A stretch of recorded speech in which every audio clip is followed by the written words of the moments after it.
Hola, mujer imparable. Bienvenida de nuevo. Quiero empezar con una pregunta que parece simple, pero que casi nadie se atreve a responder con honestidad.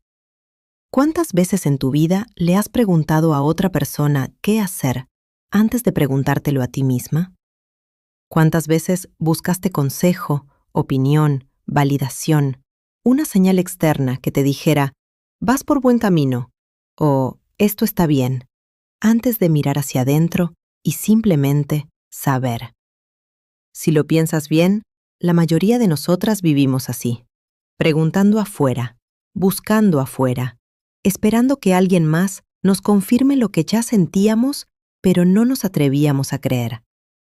Carl Jung, el psiquiatra suizo que dedicó su vida a estudiar el inconsciente humano, le escribió una vez a una paciente en crisis una frase que se convertiría en una de las más repetidas de toda la psicología. Quien mira hacia afuera, sueña. Quien mira hacia adentro, despierta. Carl Jung. Esa frase no es una frase bonita para colgar en redes sociales. Es, literalmente, el mapa de un proceso psicológico real, uno que Jung documentó durante toda su carrera y que él mismo llamó el camino hacia la individuación. Convertirte en quien realmente eres, en lugar de seguir siendo quien el mundo necesitaba que fueras. Y dentro de ese camino hay un momento muy específico. Un momento que Jung describió a través de un arquetipo que aparece en sueños, en mitos, en cuentos de todas las culturas. El arquetipo de la savia. Hoy vamos a hablar de qué es la savia, cómo reconocer cuándo está naciendo dentro de ti y, sobre todo, cómo dejar de buscar afuera lo que solo tú puedes darte. Quédate. Esto te va a cambiar la forma en que tomas tus próximas decisiones.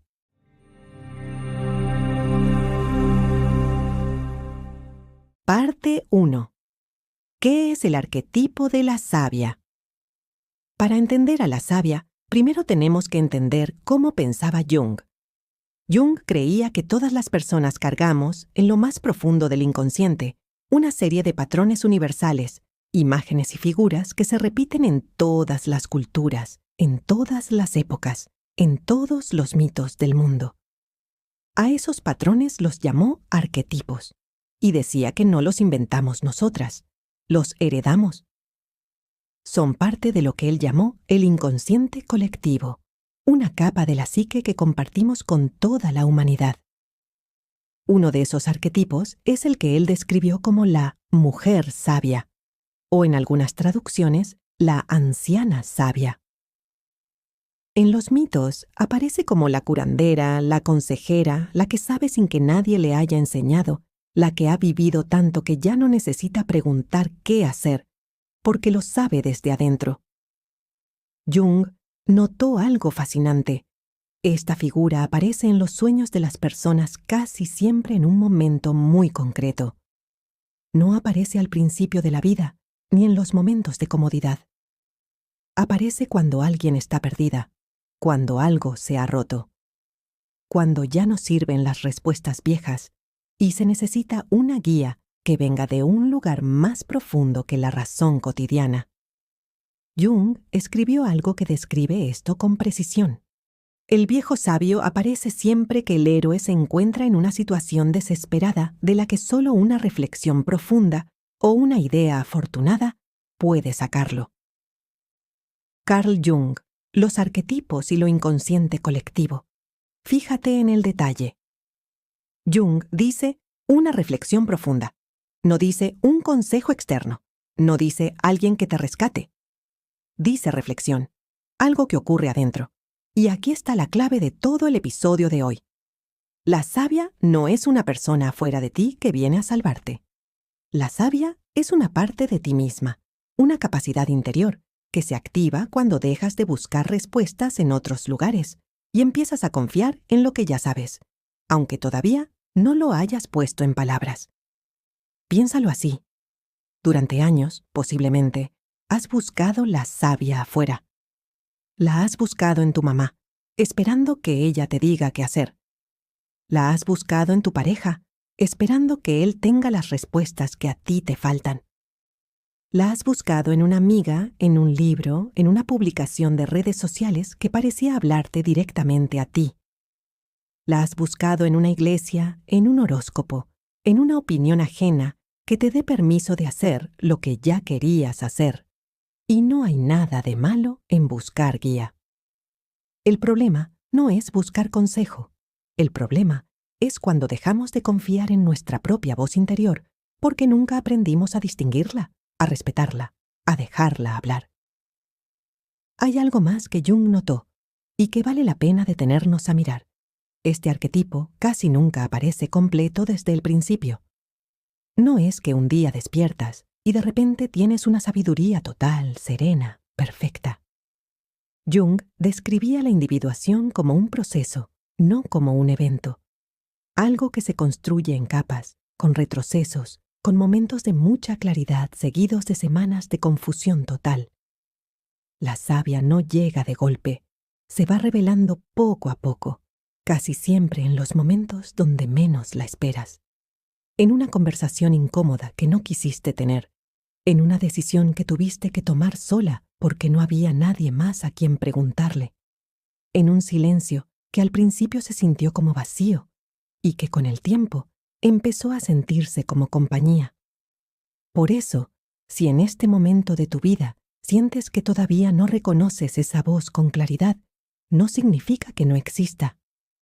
Significa simplemente que todavía no le has dado el espacio suficiente para hablar. Y eso, afortunadamente, se puede practicar. La savia, en términos de Jung, es justamente esa voz. Es la parte de tu psique que ya integró la experiencia, el dolor, los errores, las lecciones, y que sabe sintetizar todo eso en una claridad tranquila. No es la parte que grita. No es la parte ansiosa que quiere resolver todo ya. Es la parte serena que dice, espera, respira, ya sabes la respuesta, solo tienes que escucharte. Ejemplo 1. Valeria. Te voy a contar la historia de Valeria. No es su nombre real, pero su historia es muy parecida a la de muchísimas mujeres que conozco. Valeria tenía 38 años y llevaba más de una década tomando decisiones de la misma manera, llamando a su hermana antes de decidir cualquier cosa importante. ¿Qué trabajo aceptar? Si debía o no terminar una relación. Si su hijo necesitaba un cambio de escuela. Cada decisión pasaba primero por la aprobación de su hermana y solo después se sentía con derecho a actuar. No era que Valeria fuera insegura por naturaleza, era que, desde niña, en su casa, la persona que sabía siempre era otra. Su madre tomaba todas las decisiones del hogar con una autoridad que no admitía discusión. Y Valeria, sin darse cuenta, aprendió que su función era preguntar, no decidir, que la sabiduría vivía en otra persona, nunca en ella. Eso funcionó durante años, hasta que llegó un momento en que su hermana, agotada de cargar con tantas decisiones que no eran suyas, le dijo algo que la dejó en shock. Valeria, yo no sé qué es lo mejor para ti, solo tú lo sabes. Valeria se quedó días dándole vueltas a esa frase, porque en el fondo sentía pánico de que fuera cierto, pánico de no tener a quién preguntarle, pánico de tener que confiar en su propio juicio, uno que nunca había tenido la oportunidad de ejercitar. Pero algo empezó a cambiar cuando, en lugar de huir de ese pánico, decidió quedarse con la pregunta. Empezó a hacer algo muy simple. Antes de llamar a su hermana, se sentaba sola 5 minutos y se preguntaba a sí misma qué pensaba ella, sin la opinión de nadie más en la cabeza. Al principio no encontraba nada, solo silencio, o ansiedad, o la costumbre de querer llamar a alguien. Pero con el tiempo, en ese silencio, empezó a aparecer algo. Una claridad pequeña, casi tímida, que decía cosas como, esto no me hace bien, o esto sí lo quiero, aunque me dé miedo. Esa vocecita que aparecía en el silencio, esa era su savia, empezando a despertar. Valeria no se volvió una experta en sí misma de la noche a la mañana. pero aprendió algo fundamental. La sabiduría que ella buscaba en su hermana ya estaba en ella. Solo necesitaba espacio y silencio para escucharla.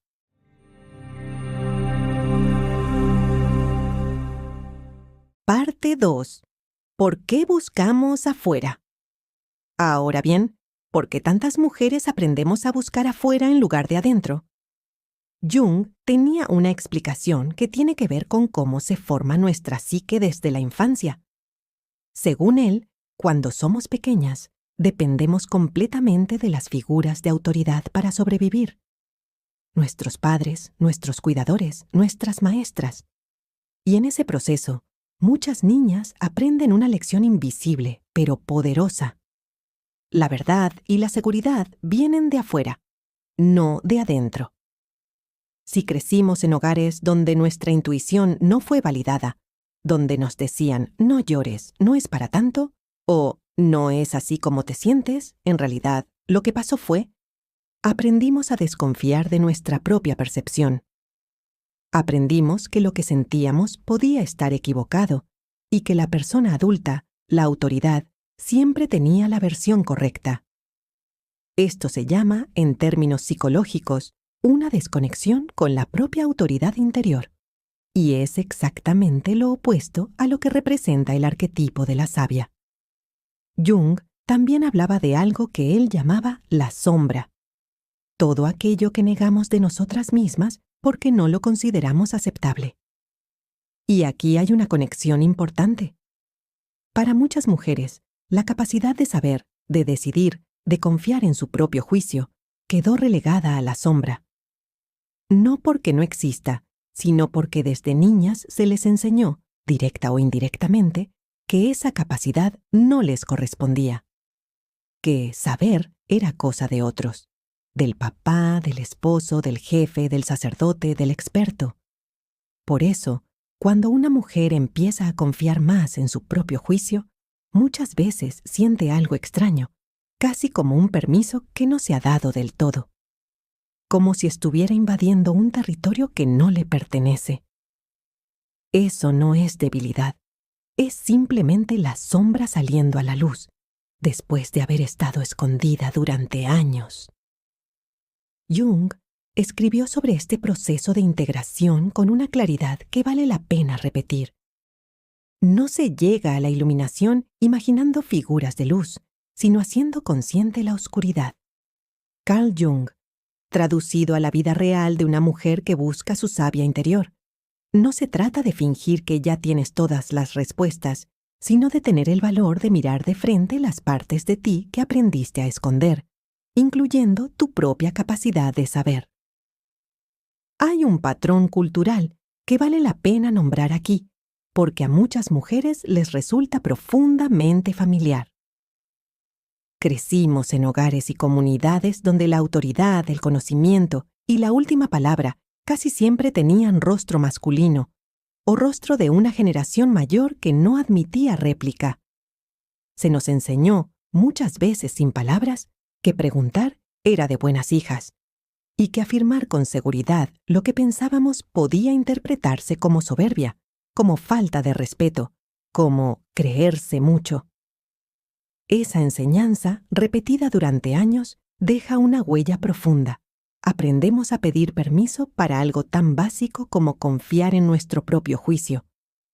Por eso, cuando una mujer empieza a fortalecer su sabia interior, no solo está haciendo un trabajo psicológico individual, está, en cierto modo, desafiando un guión cultural que se le entregó desde niña.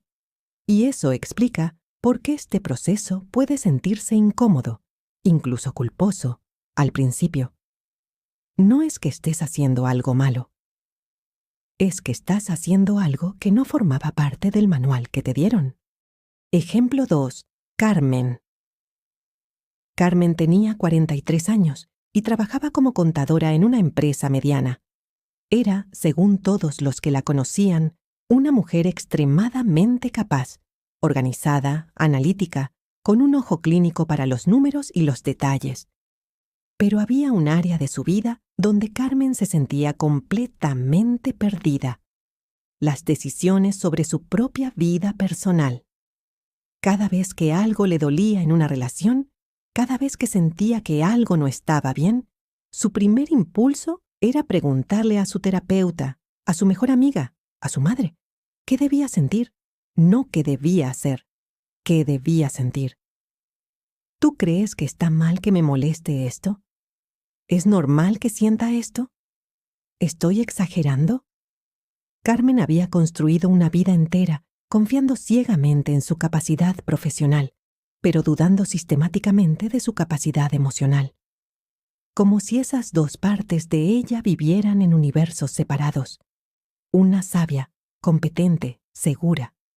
La otra perdida, dependiente, necesitada de validación constante. Un día, en terapia, su psicóloga le hizo una pregunta que la marcó.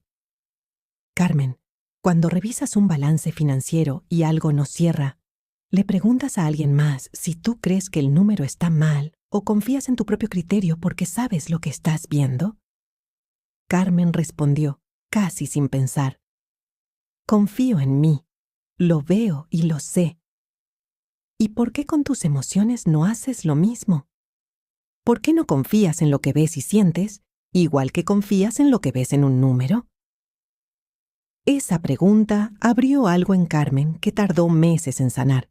Se dio cuenta de que sí tenía una sabia interior, una parte de ella que sabía leer la realidad con precisión, pero que había decidido, sin saberlo, que esa sabiduría solo era válida en el trabajo. En su vida emocional, en cambio, seguía operando como si todavía fuera una niña que necesitaba que un adulto le confirmara si lo que sentía estaba permitido. Carmen empezó a practicar algo muy concreto. Cada vez que sentía la necesidad urgente de preguntarle a alguien si lo que sentía era válido, se detenía y se hacía la misma pregunta que se hacía frente a un balance financiero. ¿Qué es lo que realmente estoy viendo aquí sin la opinión de nadie más? Con el tiempo, esa pregunta se convirtió en un puente entre la mujer segura que ya existía en su trabajo y la mujer seria, capaz y sabia que también podía existir en su vida personal.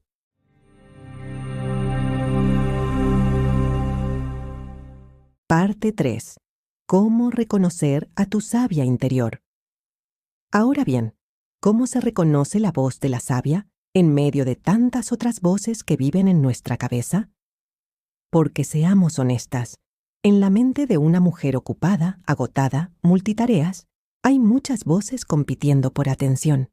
Está la voz del miedo, que siempre quiere evitar el riesgo a cualquier costo. Está la voz de la culpa, que siempre te recuerda lo que deberías hacer por los demás. Está la voz del crítico interno, que repite frases que quizás escuchaste de niña y que nunca te pertenecieron del todo. Y en medio de todo ese ruido, está la voz de la sabia, callada, no apurada, sin necesidad de convencer a nadie. Jung describía a este arquetipo con cualidades muy específicas que pueden servirte como guía para reconocerla. Primero, la sabia no grita. El miedo grita, la ansiedad grita, la urgencia grita. La sabia, en cambio, habla en un tono bajo, casi en susurro. Si una idea te llega con calma, sin presión, esa suele ser la voz de tu sabiduría interior. Segundo, la sabia no necesita convencerte con muchos argumentos. El ego necesita justificar cada decisión con una lista larga de razones. La sabia, en cambio, simplemente sabe, y muchas veces no puede explicar del todo por qué sabe. Es una certeza tranquila, no una discusión interna. Tercero, la sabia piensa en el largo plazo, no en el alivio inmediato. Si una decisión te alivia hoy pero te perjudica en 6 meses, probablemente no viene de tu sabiduría interior, sino de tu necesidad de escapar de la incomodidad presente. Y cuarto, y este es quizás el más importante, la sabia no necesita la aprobación de nadie más para sentirse correcta. Si una idea te parece verdadera solo cuando alguien más la valida, todavía no estás escuchando tu propia voz. Estás esperando permiso. Jung resumía la diferencia entre vivir desde afuera y vivir desde la savia interior con una idea que, aunque breve, contiene todo el proceso de individuación. El propósito de la vida humana es encender una luz en la oscuridad de la mera existencia. Carl Jung. Esa luz no la enciende nadie por ti, y tampoco la encuentras preguntando afuera. La encuentras yendo hacia adentro, con paciencia, con honestidad, incluso cuando lo que encuentras ahí no es cómodo. Quiero contarte brevemente la historia de María, porque ilustra algo distinto a los ejemplos anteriores. A veces la savia no aparece como una gran revelación, sino como la capacidad de detenerse a tiempo. María tenía 51 años y durante la mayor parte de su vida adulta había sido la persona que todos en su familia llamaban para resolver problemas. Sus hermanas la llamaban, sus sobrinas la llamaban, hasta sus vecinas la llamaban.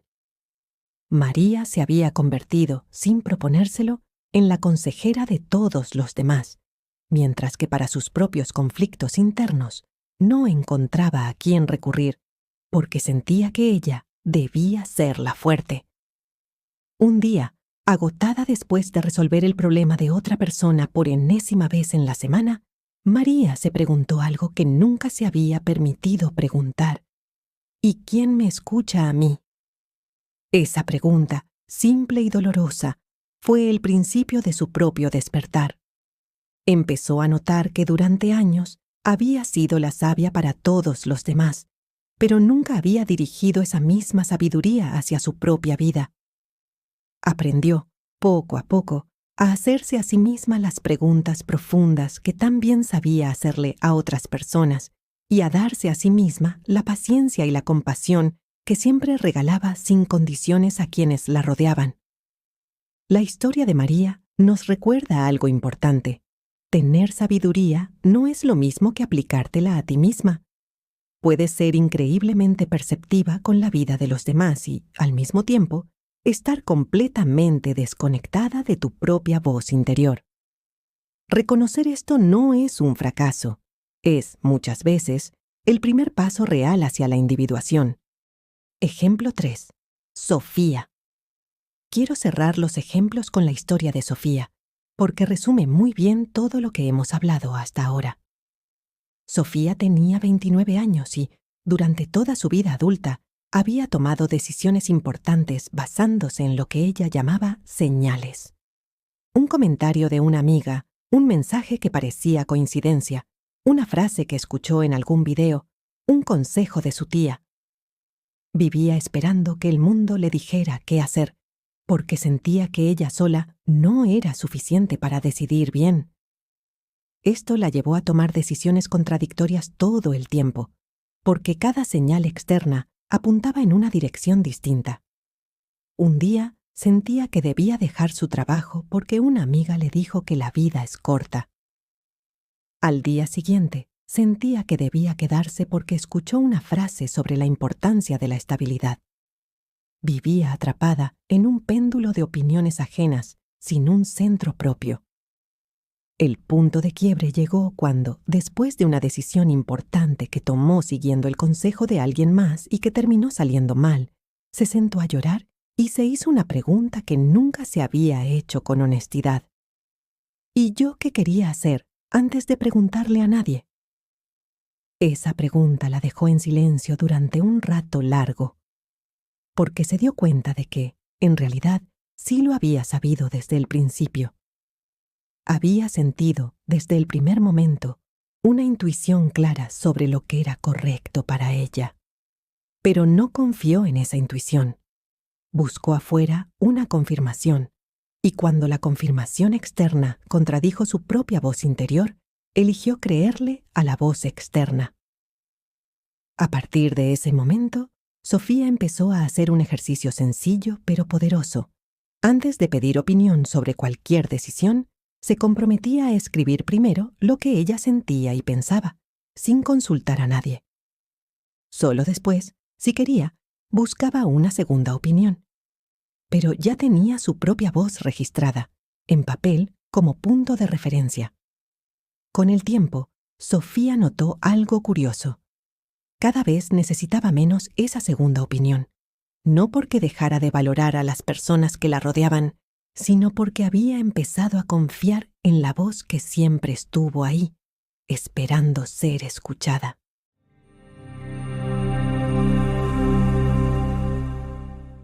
Parte 4. Acciones prácticas. Hasta aquí hemos hablado de la teoría y de las historias. Ahora vamos a lo concreto. ¿Cómo empiezas tú, desde hoy, a dejar de buscar afuera y a fortalecer tu propia savia interior? Te voy a dar 4 acciones prácticas. No necesitas hacerlas todas a la vez. Elige una y empieza ahí. Primera acción. La pausa de los 5 minutos. Antes de pedirle opinión a alguien sobre una decisión importante, date 5 minutos de silencio contigo misma. Sin teléfono, sin distracciones. Solo pregúntate, ¿qué pienso yo de esto antes de saber lo que piensan los demás? No necesitas tener una respuesta perfecta. Solo necesitas darle espacio a tu propia voz para que hable primero. Segunda acción. Escribe antes de preguntar. Si tienes el hábito de consultar cada decisión con otra persona, intenta invertir el orden. Escribe primero lo que tú sientes y piensas en un papel o en tu teléfono, antes de buscar la opinión externa. Esto no significa que no puedas pedir consejo después. Significa que tu voz queda registrada primero. Y eso, con el tiempo, fortalece tu confianza en ti misma. Tercera acción. Identifica tus voces prestadas. La próxima vez que tengas un pensamiento crítico hacia ti misma, pregúntate, ¿esta voz es realmente mía? ¿O es la voz de alguien de mi pasado que internalicé? Muchas veces descubrirás que esa voz dura que te juzga no nació contigo. La aprendiste. Reconocerlo es el primer paso para empezar a soltarla. Cuarta acción. Honra tus pequeñas certezas. La savia no siempre llega con grandes revelaciones.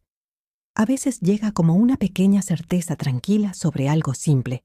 ¿Qué comer? ¿A quién llamar? ¿Cuándo decir que no?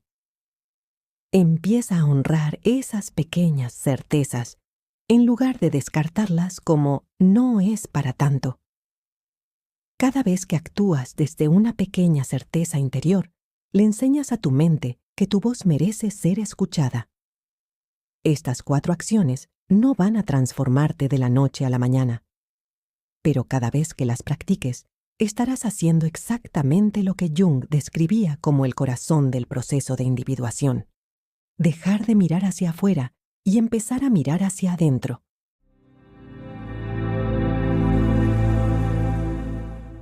Cierre y reflexión final.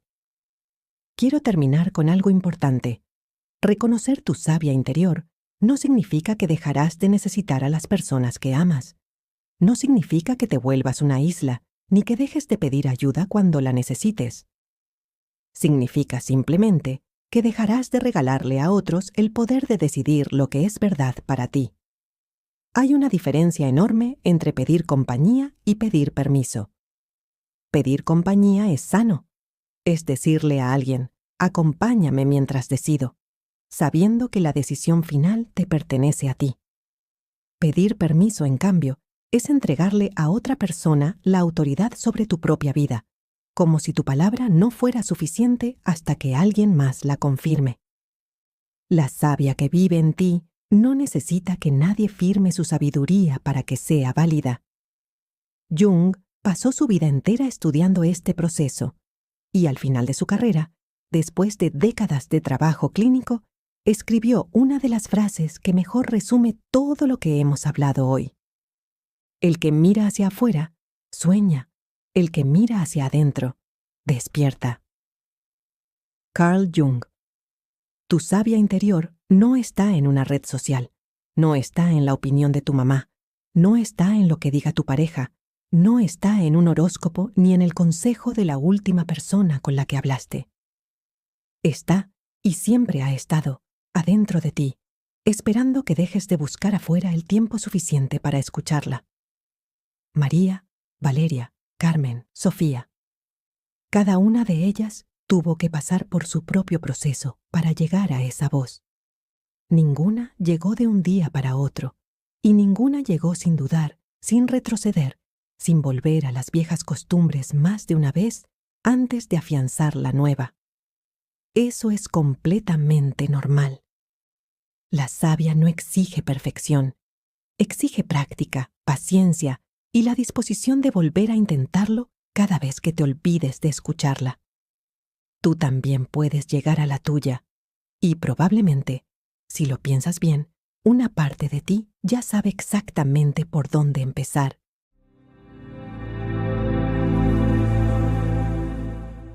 Llamado a la acción. Si este episodio te tocó algo adentro, te invito a hacer 3 cosas. Primero, suscríbete a este canal. Aquí seguimos explorando, episodio tras episodio, los arquetipos y la psicología profunda que te ayudan a conocerte a ti misma de verdad. Segundo, cuéntame en los comentarios en qué área de tu vida sientes que más buscas afuera lo que en realidad ya sabes adentro. Quiero leerte. A veces, escribirlo es el primer paso para reconocerlo. Y tercero, comparte este video con una mujer que conoces que siempre está preguntando, dudando, buscando aprobación. Puede que este episodio sea, para ella, el comienzo de algo importante. En el próximo episodio vamos a hablar de la mujer salvaje que vive dentro de ti y después de eso, sobre el poder oculto de la Gran Madre. 2 episodios que se conectan profundamente con lo que hablamos hoy. Gracias por estar aquí, por seguir creciendo, por elegir mirar adentro, en lugar de seguir buscando afuera. Nos vemos en el próximo episodio, Mujer Imparable.